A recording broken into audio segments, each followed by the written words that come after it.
Okay, so this is my 1992 Nissan 240 SX. It's in blue, and used to be red. I didn't do the paint job.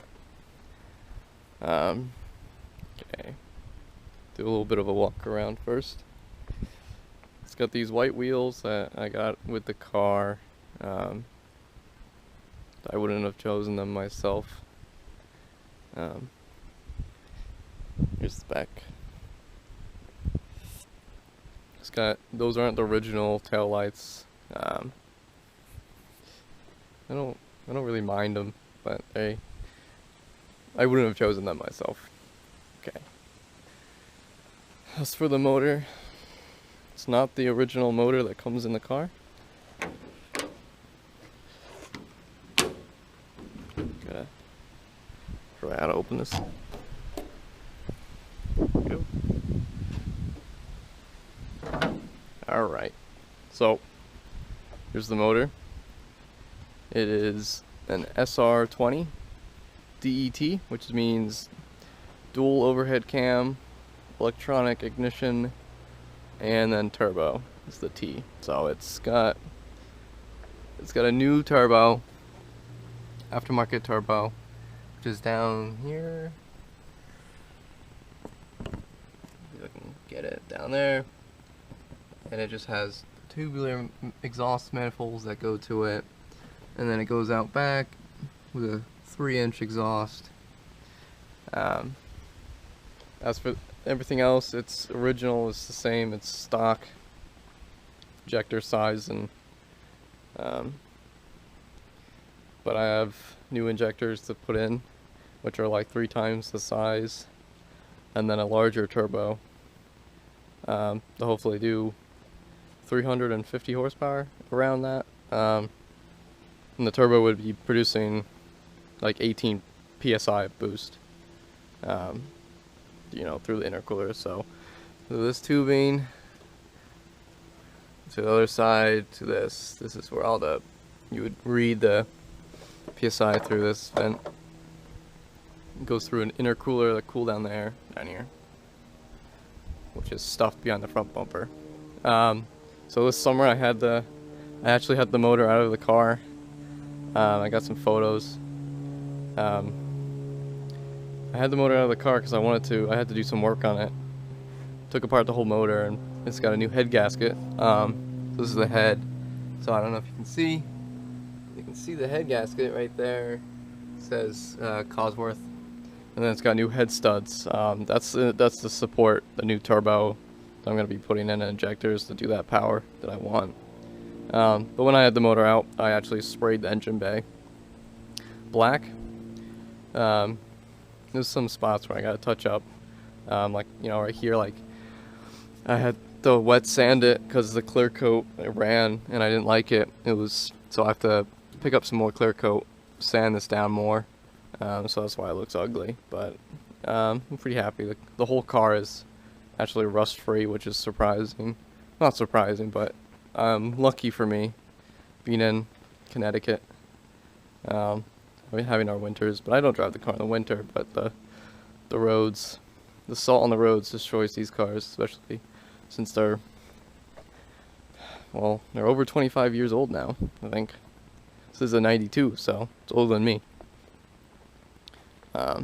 As for the motors, not the one that comes in the car. Obviously has lots of work done. Besides that, the car has, let me get underneath. Okay, so underneath we got a bunch of nice parts. So adjustable arms, that's what you see there, the blue. The red right here is the subframe bushing, so I had the whole subframe out right here, so with all the arms and the wheels and everything, so you know, away from the car.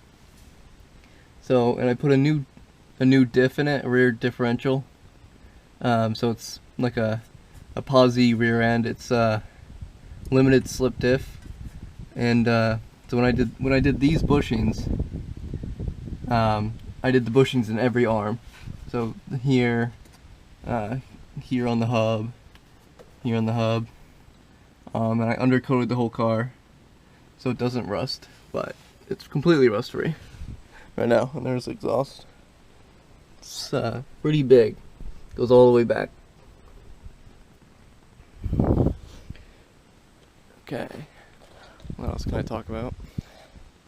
Interior wise, it's not the best. There's no rear seat. The battery is in the back, because I don't know if you saw it, but there's no room for it in the front anymore.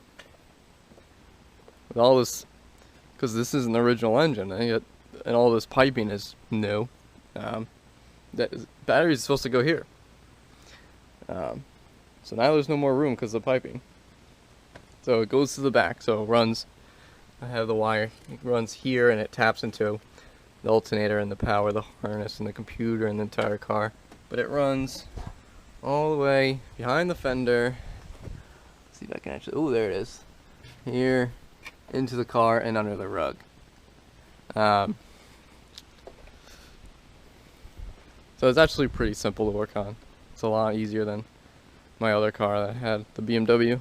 Everything is just nuts and bolts and plug and play, and it goes fast, so it's fun. As for the interior, I have, this is a stock interior. Same steering wheel. I'm gonna get a new steering wheel. This one's, the rubber is starting to crack in the back. Obviously the shift knob, but as for gauges, I have an air-fuel ratio gauge, so you know how much fuel has going through the motor. So you know when you're getting on it on your foot down, it's getting fuel, the right amount of fuel for air, so it doesn't lean out and your motor doesn't blow up. And then I have an oil pressure sensor. So you know the engine's got oil pressure, so if anything happened, you would know if it had no oil pressure and you could just turn the car off instead of the whole motor going up in flames or blowing up, that too. So if if your oil pump or something happens in the motor, before, and then you can turn the car off before any damage happens. And then this is just it's a boost gauge, so it's how much boost and pressure that is coming out of the turbo into the motor. So you kind of look at that and look up to the air-fuel ratio, and you kind of understand what's going on. There's more sensors I can do, but yeah, the boost gauge is just this. The guy runs in a vacuum line, and he just goes right to the manifold, and then it controls the boost. It's a boost controller, so you can control how much boost you have when. So it taps into the wastegate, which is on the turbo right here. Yeah, so it's a simple setup. Oh yeah, adjustable fuel pressure regulator right there, so I can change. So because I have that, that's why you want the air fuel ratio as well, because you can set the fuel pressure to different psi. If you notice that the air fuel ratio is off, especially like when the weather changes, it can affect. So you change it. You can. That's that for this car. I recently picked up another one that you probably saw as I was walking around. There's another one. This one's red. So this is the same kind of deal. Saw this on the internet and we bought it. It's the same motor. It's the SR20DET. Probably looks different to you, but it's actually the same motor. It's a newer model of the motor. So it has this. This is different. It has variable cam timing on the intake cam, and it doesn't have a fan like mine. You can see the black. This is where the fan goes in there, because it's got electric fans instead. And it needs work. That's why the guy was selling it. He didn't have time for it. He bought it when he was my age, and he's now 31 and he's getting married, so he has no room in the garage anymore. But it's in a much better condition paint-wise than mine. He had it sitting for 10 years. we waxed it, you know, the day we got back. It came out really nice, and the interior is spotless. It's like how it came, except, you know, the battery's in the back as well. So the reason I got it for cheap is because there's some issues like with the rust. It looks good, but it's got rust here on the strut tower, this side, here, and it needs brake lines. So I took these out. I'll show you the brake lines. Well, this is fuel line and brake line. So this was all the way under the car. And he was like, "That's how we got it for cheap." It had no rear brakes or brakes, well, no brake pressure at all because there was a leak right there. So we got it for cheap, and it, you know, because of rust issue that affected the brake lines, which will be an easy fix. It's a couple $100 for new lines. But here's the rust that really gets on my nerves, is right here. Besides that, the car is fine. Like, the frame rails themselves are good. And there's the exhaust, like just like mine, huge, 3-inch. It's not as pretty as mine. It's definitely a Connecticut car, and like mine's the southern car brought up to Connecticut. This is live its life in Connecticut, so it's got rust. But we're lucky that we found it, you know. Guy had it inside for 10 years, so paint looks amazing. We got it for cheap, so hopefully I can put new lines in and just flip it, sell it as a driving car, since I got it as a non-driving car, so I got it for cheap. Yeah, let's look at the. Actually, I really like the interior. Let's get this out of the way. Has the original wheels, so for like a collector of Nissan cars like these, I think, you know, I could get some good money for it if the collector wants it, because the original paint, it's got original pinstriping and the original wheels. The only thing that's not original is the motor. It's the same one that I got. It's the common motor for these cars. So this car, the interior is really nice. It's too nice. So this has instead of the electronic boost gauge like I had here, it's got it right here, and it's got an oil pressure too. I know people like these setups. I don't really like them, but I'll probably just mount it a little bit better, and then that's about it.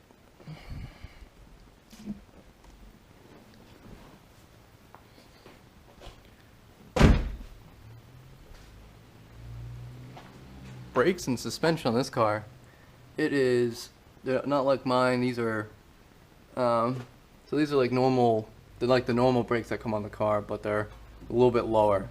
They're the Nismo version of like the stock setup, which is a strut. Mine is actually a coilover, and it's got adjustability, which is it's better for like track driving and racing. So you can the whole strut right, which is this, can slide for camber adjustment for the whole wheel.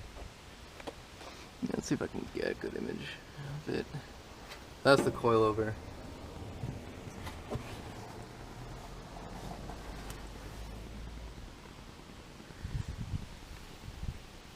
But that's about it. Yeah, I got a little bit of a collection going on now. Hopefully I can get this thing sold quickly though. I don't know. Everyone wants me to keep the red one, sell mine. But my plans is to paint the blue one just like the red one, like it used to be, like it used to be red. Bring it back to its original color, and have a rust-free red 240 with all my parts in it, it's got a lot more money than this one. And it's rust-free, so it won't rust away over the years. Okay.